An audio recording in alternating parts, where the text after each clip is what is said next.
because look. Border cross na. Ito yung German. The old border. Parang ito yung dati. Ito yung border dati. Walking away. On the right hand side, guys, this is your official welcome to Austria. Woo! I'm out of the Hungarian border control. Border control. They seem to be very working hard today.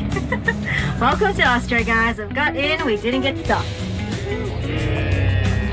In a little while, I will get back on the mic, so still relax and hope you've been thinking about. These are all architectures of the Vienna, Austria.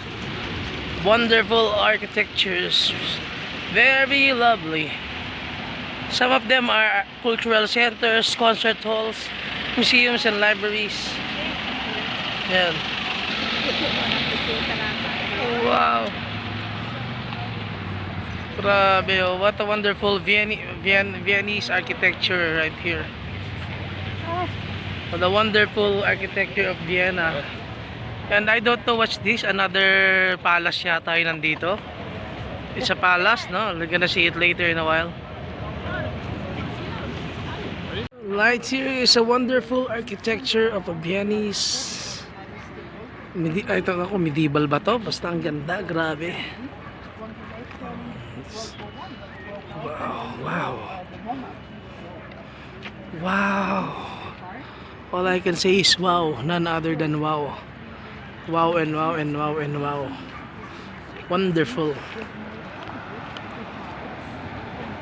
Very wonderful architecture.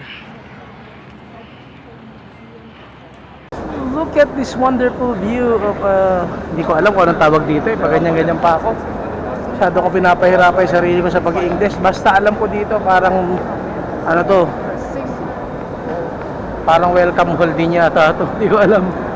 Pero lagyan natin description sa baba mga kaibigan para malaman din ninyo, para hindi unfair sa mga nanonood at nakikinood eh. Maganda po yung kalabasan ng aking paggagawa ng content, no? Diba? Ganda. Sa mga Pilipinong pupunta ng Europe, pag nyo papalampasin yung mga historical tour kasi yun po yung importante rito sa mga importante rito.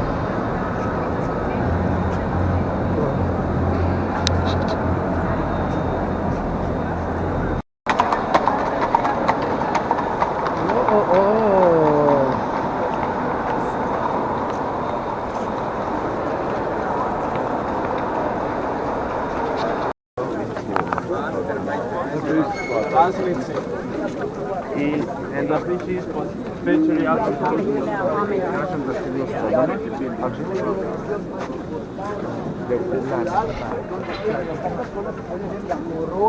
Romano Imperio.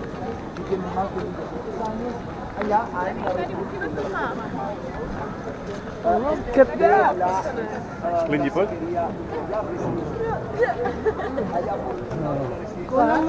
Teka lang ma.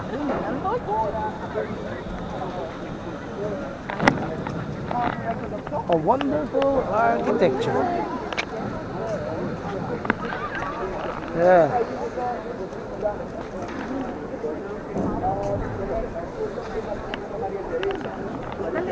Lang. Wow, look at this architecture, very awesome. Look at that.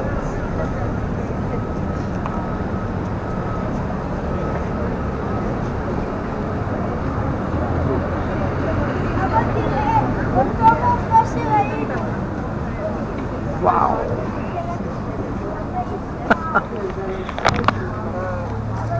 Every part is wow, wow, wow, wow.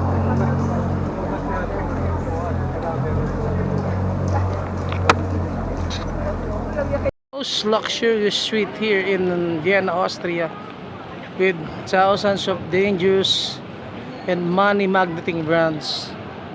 Like there you see in the far there is the Louis Vuitton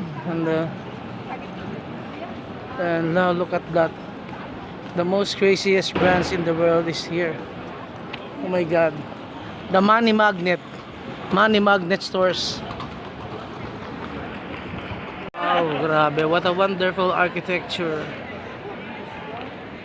Wonderful European, medieval, Renaissance, Baroque architecture. As I seen here, grabe, ang ganda ho mga kaibigan. Napakaganda, sobrang ganda. And look at that right there. Wow, grabe oh. Look at that cathedral. Oh, wonderful architectures of Europe.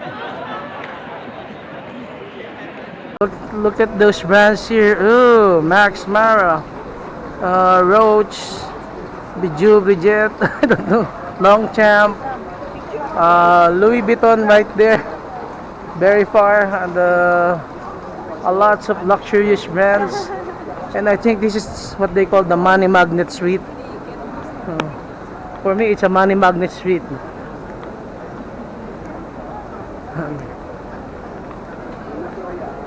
There's the stunning brands right here.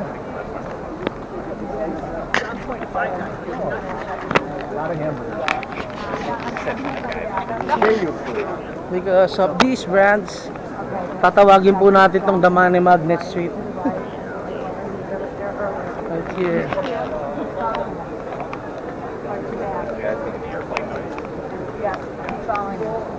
Matt, I know the name of this street. You see the brands right there, the brands of the clothes, the brands of the fashion wares.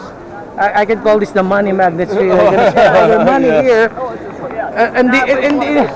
this is the place you're gonna spend a lot of your money. Credit card street. Credit cards, the credit card suite, the dollar suite, the euro suite, everything.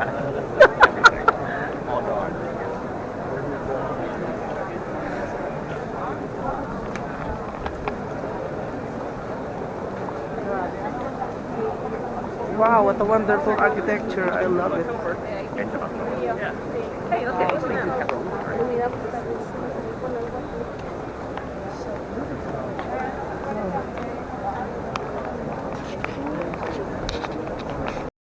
These are places of luxury brands here. Oh my God. Dior, Mohrilla, Nors. Look at the brands.